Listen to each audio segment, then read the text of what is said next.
Amén. Vamos, hermanos, a exponer la palabra del Señor. Esta es la segunda exposición que vamos a tener de este tema de vida en comunidad. La semana pasada hicimos una introducción acerca de este tema. Así que, mis hermanos, yo le pido que en estos momentos usted me acompañe nuevamente a orar, hermanos, para nosotros presentar nuestras vidas, que Dios sea hablando a nuestras vidas, que Dios me ayude, a mí me dé gracia, pero que también Dios haga una obra en su vida. Así que preparemos nuestras mentes y nuestros corazones. Padre, te damos gracias por la oportunidad que nos das de exponer tu palabra nuevamente frente a este grupo de familias, Señor, de creyentes que están en este lugar, Señor.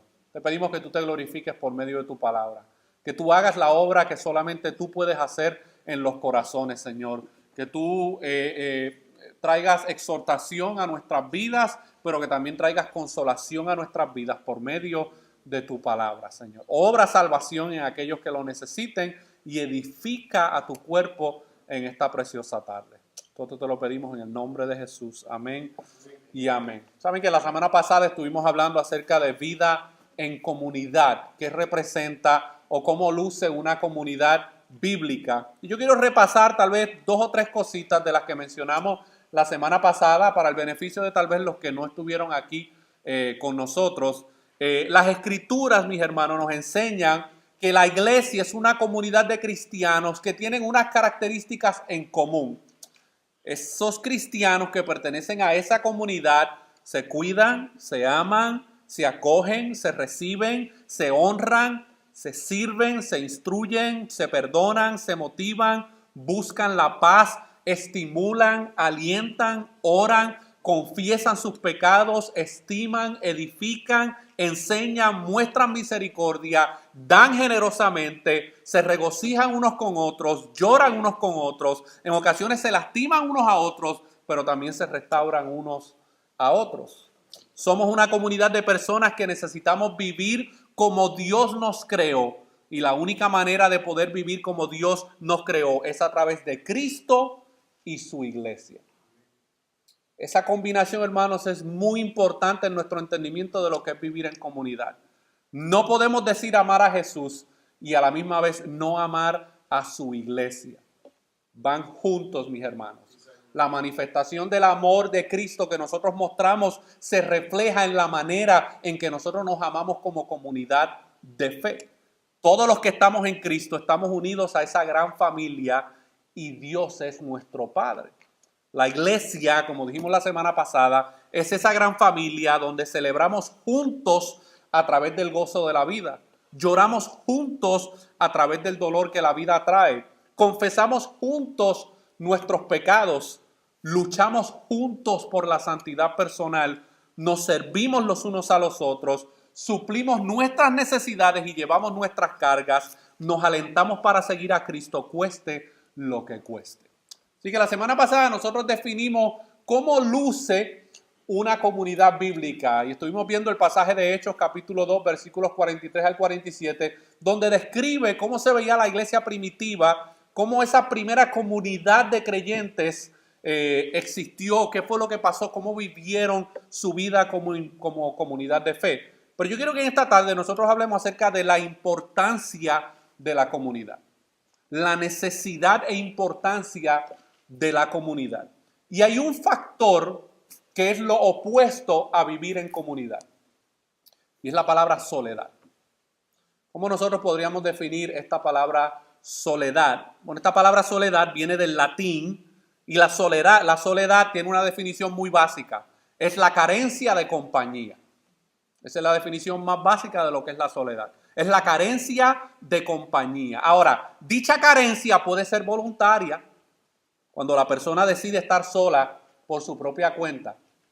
Es una decisión muy individual y muy personal, donde una persona decide, yo decido no tener ningún tipo de relación ni de comunión con nadie. Pero luego está la soledad involuntaria, que es cuando el sujeto o la persona se encuentra solo por distintas circunstancias en la vida. No provocó la soledad o no la buscó, sino que por situaciones que llegan a la vida, esa persona se encuentra experimentando algún tipo de periodo de soledad. La soledad, por lo tanto, implica la falta de contacto con otras personas. Eso es lo más básico de lo que significa la soledad. Es la falta de contacto con otras personas. Y la soledad es algo que todos sienten, todos sentimos, pero muchas veces no queremos admitir. Y eso es una realidad. Y mientras nosotros estemos viendo esta exposición de lo que es vida en comunidad, vamos a estar hablando acerca de algunos de los retos que nosotros como creyentes enfrentamos a la hora de poder vivir una vida en comunidad de acuerdo a lo que Dios ha revelado. Podemos estar constantemente alrededor de muchas personas, pero tan pronto ellos no están, sentimos algo extraño en nuestro ser que no nos gusta. ¿Cuántas veces usted ha llegado a su hogar después de haber compartido con familias, amistades o inclusive aquí en la iglesia y usted llega y se sienta en el sofá de su casa o en su cama y tiene esa sensación interna que a veces no sabe explicar, pero se llama soledad? Y acaba de salir de una reunión, de compartir con muchas personas y como quiera sigue experimentando ese mismo sentimiento de soledad, mis hermanos. Hay personas que viven en el centro de la ciudad de Nueva York y usted sabe cuántas personas hay solamente en la ciudad de Nueva York. Aproximadamente unas 8 millones de personas. Y 8 millones de personas en la ciudad de Nueva York admiten que a pesar de estar rodeados de tantas personas, se sienten solos. ¿Sabe que la ciudad de Nueva York se llama la ciudad que nunca duerme, verdad? Ahí hay movimiento, hermano, las 24 horas del día. Usted puede ir a Nueva York a las 3 de la tarde y está sucediendo el mismo tráfico y el mismo movimiento afuera a las 3 de la mañana. Pero se siguen sintiendo solos. Personas que van a sus trabajos, escuelas e iglesias, participan de alguna actividad semanal, pero al regresar a sus hogares se siguen sintiendo solos. Matrimonios que aparentan estar bien, participan de muchas actividades familiares y de fiestas con sus amigos, pero ambos están batallando con un intenso sentimiento de soledad. La soledad es real, mis hermanos. La soledad es tan real como el aire que usted y yo estamos respirando hoy. Pero esto no solamente afecta al individuo y afecta también a los matrimonios, también afecta a los pastores y a los ministros, que a pesar de tener sus familias, matrimonios saludables y tal vez ministerios exitosos, ¿verdad? De acuerdo a lo que muchas personas definen, se preguntan todavía, todas las semanas, por qué se siguen sintiendo solos. Así que la soledad no tiene prejuicio. Nos persigue sin importar si somos solteros, casados, jóvenes, ancianos, ricos o pobres, oveja o pastor. La soledad no tiene prejuicios, mis hermanos. Y es posible que muchos de los que están aquí están experimentando desde hace tiempo lo que es la soledad y no han sabido distinguirla en sus vidas. Por eso a lo mejor se sienten en sus hogares o en su tiempo o en el carro, donde quiera que puedan estar, sienten ese sentimiento interno de que hay algo mal que está pasando dentro de mí, pero no sé cómo distinguirlo. Bueno, es posible que la soledad sea uno de esos elementos, mis hermanos. Así que como dijimos la semana pasada, vivimos en la era más conectada de la historia, pero es la era donde más personas se sienten solas. Hace 50 años atrás, si usted quería comunicarse con un familiar en otro país, ¿qué tú tenías que hacer? Una carta. Y tenía que esperar 30 o 45 días, ¿verdad? En lo que llegara esa carta. Bueno, hoy en día las personas no tienen que experimentar por esa situación. Donde quiera que haya servicios de celulares o internet, las personas pueden estar conectadas. Sin embargo, a pesar de esta realidad, esta es la era donde más personas se sienten solas en el mundo. Hay un neurocientífico que se llama John T. Cacioppo de la Universidad de Chicago y él dice lo siguiente acerca de este fenómeno de las redes sociales, el cual todos aquí somos usuarios, ¿verdad? De alguna manera. Y él dice, las redes sociales posiblemente proveen a las personas con un falso sentido de conexión que en última instancia aumenta la soledad en personas que ya se sienten solas. A lo peor del mundo es que una persona se sienta sola y que a pesar de usar las redes sociales de alguna manera, eso agrave la soledad que esa persona experimenta. Estos sitios en el internet funcionan como suplementos, pero no reemplazan la interacción cara a cara. Y nosotros como iglesia debemos determinar en qué tipo de comunidad nos estamos convirtiendo o qué tipo de comunidad queremos ser. ¿Queremos ser una comunidad virtual solamente? ¿O queremos ser una comunidad donde realmente tenemos interacciones cara a cara como creyentes?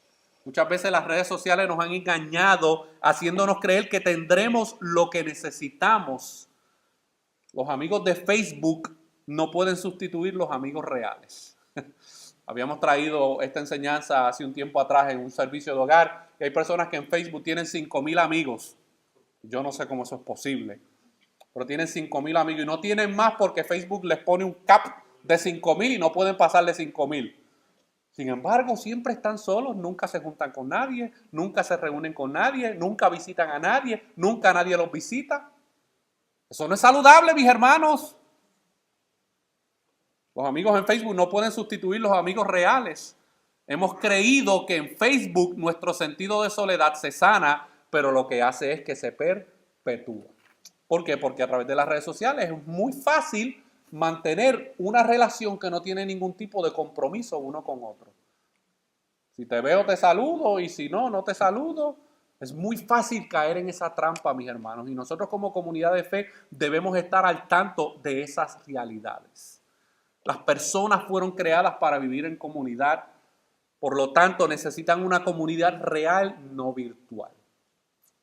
Hay personas, hermanos, que nos escriben a través de nuestras redes sociales de la iglesia y de la emisora y nos escriben deseando ardientemente el poder ser parte de esta comunidad de fe o de alguna comunidad de fe en los lugares donde se encuentran. Desean, anhelan, claman por ser parte de una comunidad de fe. Y sin embargo, mis hermanos, muchas personas que viven a 5 minutos de la iglesia no tienen en alta estima, profesando ser creyentes, no tienen en alta estima el valor y la importancia de lo que es pertenecer a una comunidad de fe. Y usted sabe que, hermano, que este principio de la soledad no es parte del diseño de Dios. ¿Y usted sabe por qué? Porque en Génesis 2:18, miren lo que Dios dijo: no es bueno que el hombre esté solo. De las primeras cosas que Dios instruyó acerca de cómo el ser humano debe funcionar, está el aspecto de que Dios deseaba que el hombre no viviera una vida de soledad. No es bueno que el hombre esté solo. Por ende, si no es bueno que el hombre esté solo, el que una persona se hunda en la soledad puede tener consecuencias emocionales, mentales y psicológicas, inclusive de salud sobre la vida de esa persona, mis hermanos. Ciertamente el pecado afectó el deseo que Dios tenía de que los hombres tuvieran comunidad, que se conectaran honestamente unos con los otros, porque ¿qué fue lo que pasó un capítulo después de Génesis 2, en capítulo 3? El pecado entra al mundo y el pecado, hermano, destruye. Lo primero que destruye es la relación de los hombres con Dios. Es lo primero que destruye. Donde había una armonía y una paz constante, ahora por causa del pecado, ¿qué hace el ser humano? Eso lo vamos a hablar la semana que viene más con profundidad. Se esconde. Pero si no, hace 10 minutos no gozaba de una comunión perfecta con Dios, pero ahora por causa del pecado se esconde y no desea tener relación con ese Dios creador de todas las cosas. Pero luego llegamos a Génesis capítulo 4, un capítulo después. ¿Y cómo vemos que se relacionan dos hermanos de sangre? Terrible, uno termina matando al otro. El pecado, hermano, destruye lo que Dios diseñó en cuanto a cómo se deben relacionar los seres humanos unos con otros. Sin embargo, Dios no lo dejó ahí. Gracias a Dios, hermano, que en Génesis 3 hay una promesa, lo que se conoce como el protoevangelio. Él obra, en la obra de redención de Jesús, Dios nos provee el poder para ser parte de la familia de Dios. Y acompáñenme un momentito a Gálatas capítulo 4, versículos 4 al 7. Gálatas capítulo 4.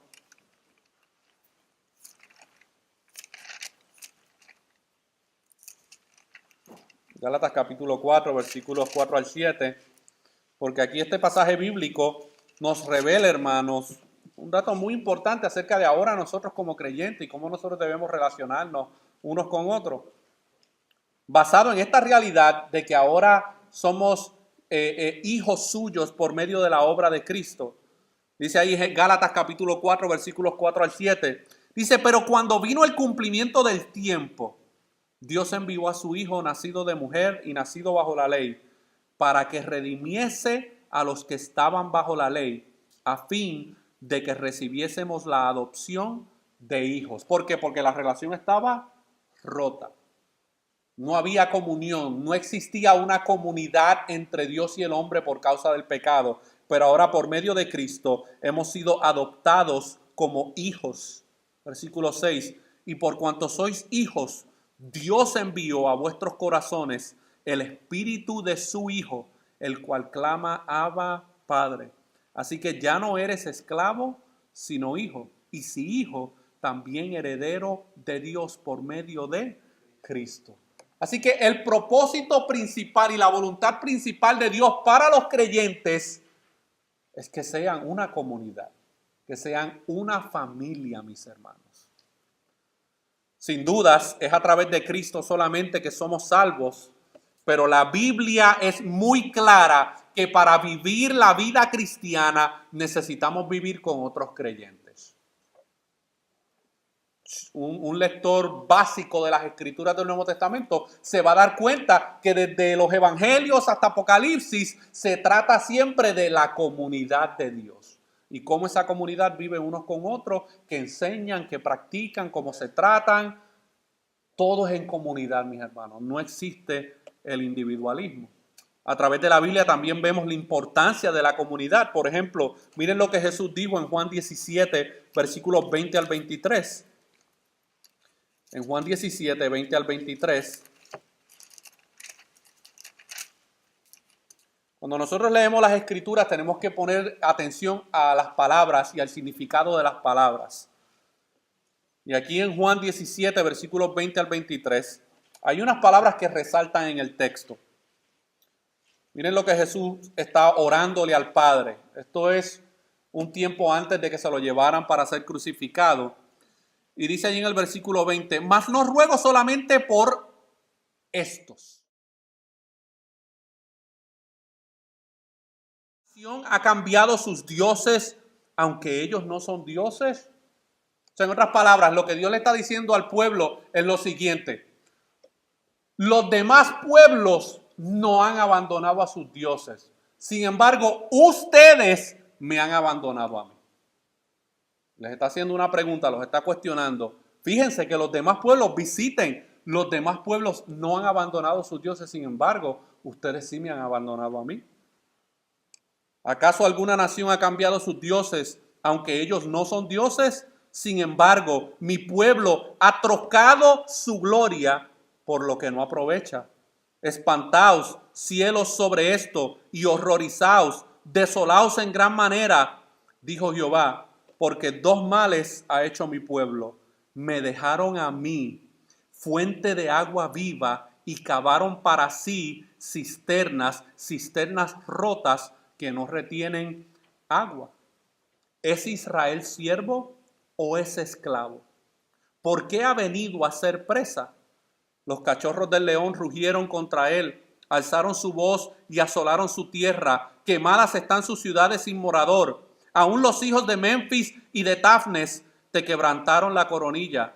¿No te acarreó esto el haber dejado a Jehová tu Dios cuando te conducía por el camino? Ahora pues, ¿qué tienes tú en el camino de Egipto para que bebas agua del Nilo? ¿Y qué tienes tú en el camino de Asiria para que bebas agua del Éufrates? ¿Acaso no tenían ellos agua en su propia tierra? ¿Por qué tienen que andar buscando las cosas de las demás naciones paganas? Tu maldad te castigará y tus rebeldías te condenarán. Sabe pues y ve cuán malo y amargo es el haber dejado tú a Jehová tu Dios y faltar mi temor en ti, dice el Señor, Jehová de los ejércitos, porque desde muy atrás rompiste tu yugo y tus ataduras y dijiste, no serviré. Dios había sacado a este pueblo de Egipto para formar un pueblo, una comunidad, y sin embargo, ¿cómo responde la comunidad? Para ellos, el seguir a Dios se había convertido en un yugo, en una atadura. Y en un momento dado, ellos deciden como pueblo, decir, rompemos las ataduras, rompemos el yugo, no te serviremos. Y eso, hermano, trajo como consecuencia lo que nosotros vemos en el libro de Jeremías, donde Dios entonces trae a otro pueblo extranjero para quebrantar la voluntad del pueblo por el simple hecho de que el pueblo no quiso vivir lo que Dios tenía diseñado para ellos. Cuando colocamos en el lugar de Dios algo o a alguien, o si nuestras expectativas están en las personas, siempre sufriremos decepciones. Siempre, mis hermanos. El dinero nunca será suficiente. Mire, hermano, yo llevo ya casi 15 años en este país. Yo sé lo que es ganarme $8 la hora, como sé también lo que es ganarme también en periodos una bastante cantidad de dinero que en mi país jamás y nunca me lo hubiese ganado. Sin embargo, ¿sabe qué he aprendido? Que el dinero nunca será suficiente. Porque el que tiene, ¿qué quiere? Más. Tu matrimonio nunca será perfecto. Abandona esa idea.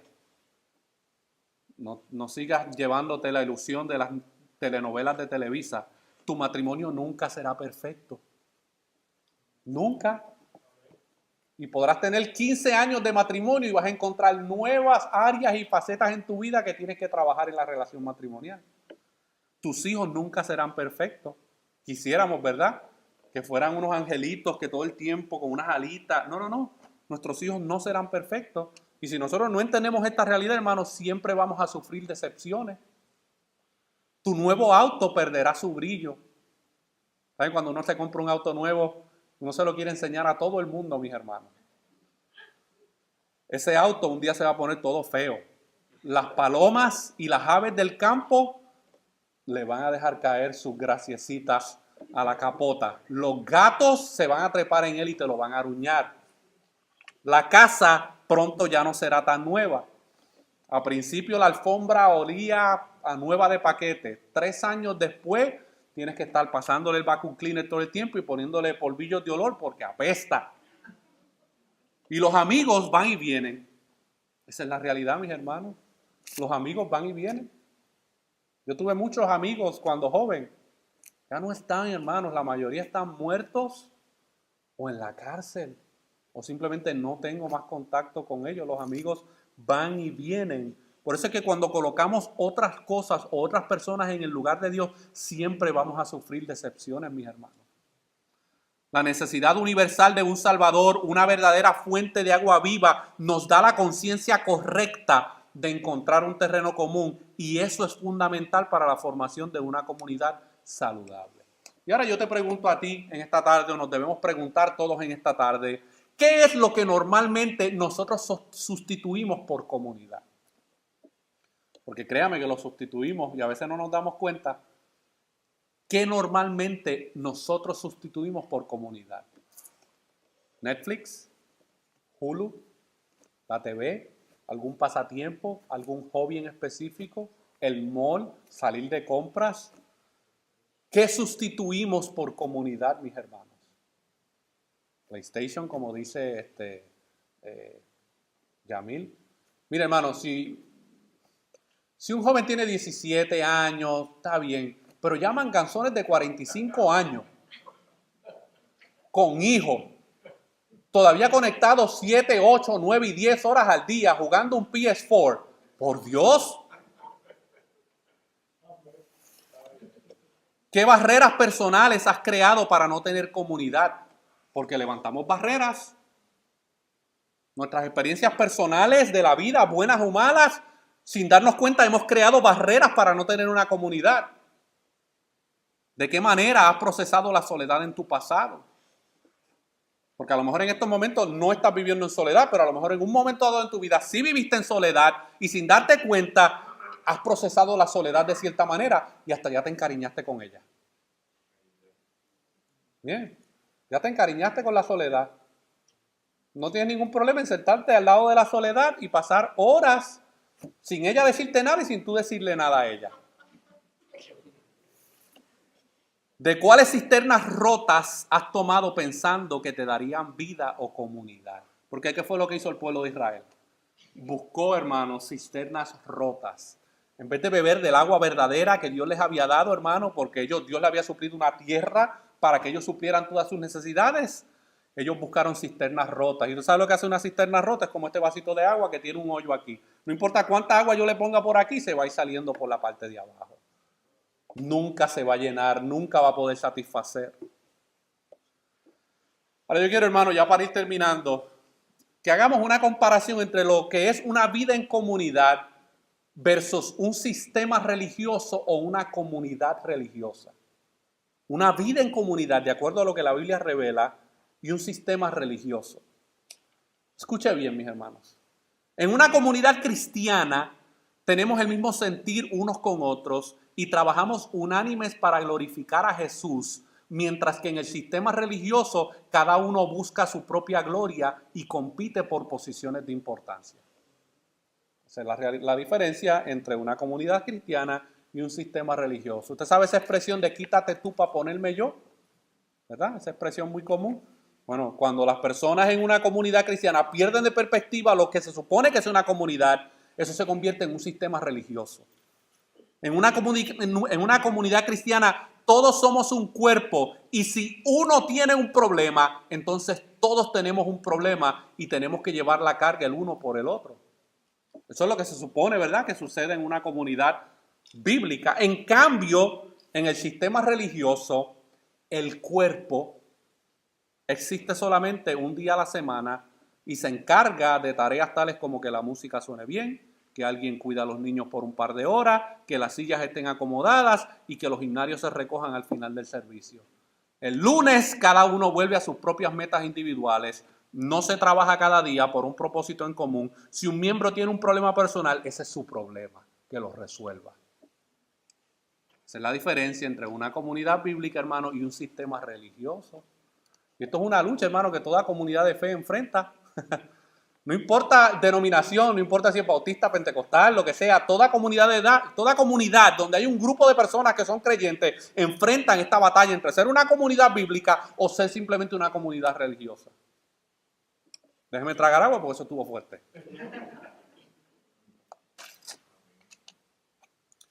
En una comunidad cristiana nos exhortamos el uno al otro todos los días y no dejamos de congregarnos. Trabajamos juntos, comemos juntos, jugamos juntos, disfrutamos verdaderamente de la compañía de los demás. Nuestros mejores amigos deben ser los hermanos y las hermanas de la iglesia. Yo no estoy diciendo que no tengas amigos o amigas que no son creyentes, ¿verdad? Porque Jesús pasaba mucho tiempo con los no creyentes. Pero tus mejores amigos y amigas deben ser los hermanos en la iglesia. En cambio, en el sistema religioso, la exhortación viene casi siempre por medio del sermón del pastor. Si un miembro trata de exhortar al otro, muchas veces se responde con: ¿y quién tú te crees para venirme a exhortar a mí? La gente a menudo se reúne en la iglesia no porque estén ahí sus mejores amigos con quien comparten todo lo que tienen, ni porque se predica la verdad, sino por el temor a ir al infierno si no son fieles. Porque han ido a esa iglesia desde pequeños, porque les gusta la música o los sermones, o es la iglesia más cercana a su casa, mis hermanos. Miren, yo le agradezco a los hermanos que vienen a casi una hora de distancia de este lugar. Pasan 50 iglesias de camino. 50, mis hermanos. Sin embargo, por razones soberanas de Dios, hermanos, escogen voluntariamente ser parte de esta comunidad de fe. Y como esta situación hay muchas iglesias, hermanos, hay personas que viajan 1 y 2 horas para poder congregarse en una iglesia sana. Porque déjeme decirle que no toda iglesia es sana. Hay ciertas características que distingan a lo que es una iglesia sana, mis hermanos. En una comunidad cristiana nos sometemos el uno al otro, renunciando al yo en pos del nosotros. En el sistema religioso es muy difícil aprender a destrozar tu orgullo y mi orgullo, porque cada cual está velando ¿por qué? Por sus propios intereses. En el sistema religioso o en una comunidad religiosa no tienes que someterte a otra persona, salvo y quizás al pastor. Y si te tienes que someter al pastor, suele ser sobre algún pensamiento de doctrina teológica que tienes que aceptar intelectualmente. En otras palabras, dice, bueno, pues si para ser miembro de esa iglesia local tengo que aceptar las 5 solas, pues no hay problema, me voy a someter a las 5 solas. Pero ¿qué pasa? Que sin embargo, en nuestra vida diaria, muchas veces hacemos lo que queremos. Siempre que el próximo sábado o domingo vuelvas a la reunión y que no se te olvide traer los diezmos y las ofrendas. Esa es la diferencia entre una comunidad bíblica y un sistema religioso, hermano, porque en el sistema religioso lo único que le interesa a muchos es simplemente lo que le puedan sacar a la gente. En una comunidad cristiana, como vivimos juntos, tenemos que verdaderamente practicar el perdón, la compasión y la paciencia. Confesamos nuestros pecados el uno al otro. Si uno hace algo contra el otro, se trata de resolver el problema primero entre las dos personas, o con 2 o 3 testigos, o después con toda la comunidad. Ese es el modelo bíblico que nosotros vemos, hermano, en Mateo capítulo 16 y Mateo capítulo 18. En cambio, en el sistema religioso, si una persona no se lleva bien con la otra, el día de congregarse está dispuesta a sentarse en otra parte de la iglesia y evitar a la persona sin que esa actitud afecte a la reunión en lo más mínimo. A menudo se murmura y se chismea sobre las faltas de los demás y no se resuelven los problemas entre los miembros. Si se confiesan pecados, suele ser solamente al pastor, y es fácil tener una vida secreta en la cual uno vive en pecado sin que los demás lo sepan. Esa es la diferencia entre vivir en comunidad y vivir en un sistema religioso, mis hermanos. Y yo quiero dejarles saber algo, hermano. Nosotros como iglesia local nos encontramos en un punto muy importante como comunidad de fe. ¿Usted sabe por qué? Porque las estadísticas arrojan que el 70% de las comunidades de fe se cierran en los primeros 5 años. ¿Y usted sabe por qué se cierran? Muchas veces por falsa doctrina, muchas veces por problemas de inmoralidad sexual, pero también muchas veces por los conflictos internos sin resolver. Vivir en comunidad cristiana es algo completamente diferente a lo que el mundo entero ofrece, incluyendo el sistema religioso.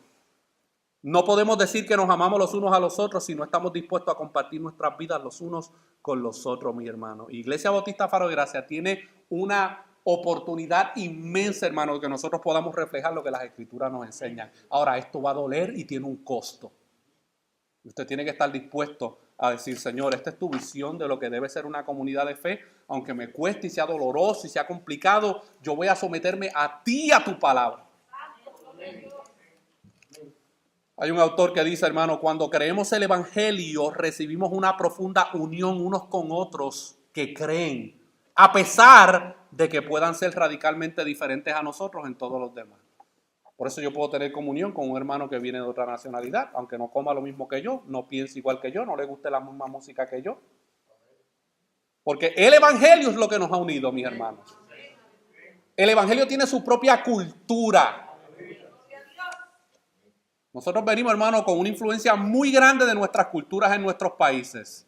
Una comunidad bíblica, hermano, mientras más se va adentrando en lo que es la cultura del evangelio, todas esas cosas pecaminosas que traemos de nuestra cultura se van cayendo.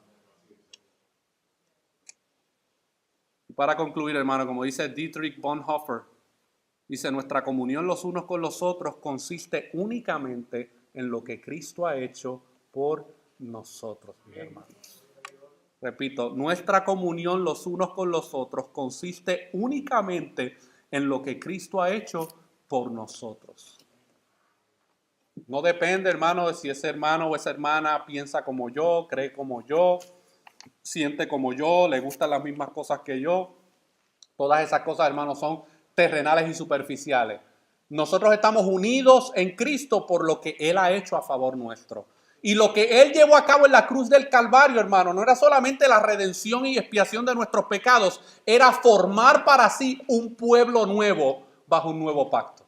Y nosotros tenemos el beneficio de, gracias a su obra en la cruz, gozar de un nuevo pacto y que podamos entonces representar unos a otros y con los demás lo que verdaderamente es vivir en comunidad, mi hermano. Y usted y yo tenemos que decidir o intencionalmente vivimos en comunidad o no lo hacemos. ¿Qué queremos ser, Iglesia Bautista Faro de Gracia? Somos una iglesia joven. Tenemos 3 años para 4 años, tal vez ahora este próximo año. Tenemos muchas cosas, hermano, por hacer, muchas cosas que lograr, mucho trabajo por hacer. Pero para nosotros, hermano, poder alcanzar todas esas cosas que yo tengo en mi corazón y que yo sé que cada uno de ustedes tiene en su corazón, debemos, hermano, estar conscientes de qué significa vivir en comunidad. Porque o aceptamos esta realidad o vamos a estar luchando contra ella todo el tiempo, batallando contra ella. Y entonces escuchamos la palabra de Dios. Bueno, eso es lo que la palabra de Dios dice, pero yo creo. No, mis hermanos. Dios nos ha dado el hermoso privilegio de ser parte de esta comunidad de fe. Somos tal vez unos 25, 30 los domingos. Si el Señor quiere añadir más a ese número, Él tiene el poder para hacerlo, mis hermanos. Pero los que estemos aquí, que estemos conscientes de cuál es la voluntad de Dios para nuestra vida, para que podamos vivir en comunidad, mis hermanos. La semana que viene vamos a hablar acerca de algunos de los retos pecaminosos que se dan en lo que es tratar de vivir en comunidad, mis hermanos. Mire, si usted no quiere tener problemas con nada ni con nadie, quédese solo en su casa. Y no ponga un espejo frente a usted, porque a la que usted ponga un espejo frente a usted, tarde que temprano usted va a terminar peleando con usted mismo. ¿Qué estás mirando? Usted habla así en el espejo, empieza a conversar con el espejo. Vamos a ver, hermano, algunas de las cosas pecaminosas que la Escritura nos revela, hermano. Porque, como les dije ahorita, lo primero que hizo Adán y Eva cuando pecaron contra Dios y rompieron esa comunión fue esconderse. Y la hipocresía, hermano, es un pecado muy grande en todo tipo de relación, ya sea personal, familiar o en una comunidad de fe. Permitamos, hermano, que el Evangelio en el cual hemos creído realmente obre en nuestras vidas en esta tarde y que podamos comprender, hermano, que nosotros no éramos pueblo, no éramos comunidad y gracias a la gracia de Cristo hemos sido traídos a vivir en comunidad con Él. Oremos. Padre, te damos gracias por tu palabra. Damos gracias por la exhortación de tu palabra, Señor. Ayúdanos, Señor.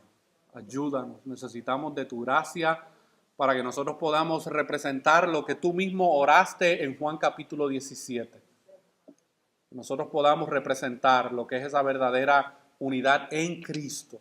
No una unidad superficial, sino una unidad verdadera que refleje todo lo que nosotros hemos compartido en el día de hoy por medio de tu palabra y lo que hayamos de compartir, si así tú lo permites, Señor. Obra en nuestros corazones, Señor. Perdona esa actitud individualista que constantemente tenemos que luchar contra ella, Señor. Perdona nuestro orgullo y nuestro yo, y que podamos arrepentirnos en esta tarde y podamos pensar en otros y en el nosotros, en vez de pensar solamente en uno mismo, Señor. ¿Para qué? Para que, como dice Juan capítulo 13, versículo 35, para que los demás conozcan que somos sus discípulos, que somos tus discípulos, por la manera en que nos amamos unos a otros, Señor. Gracias te damos por esta oportunidad de exponer tu palabra, Señor. Entonces te lo pedimos en el nombre de Jesús. Amén y amén.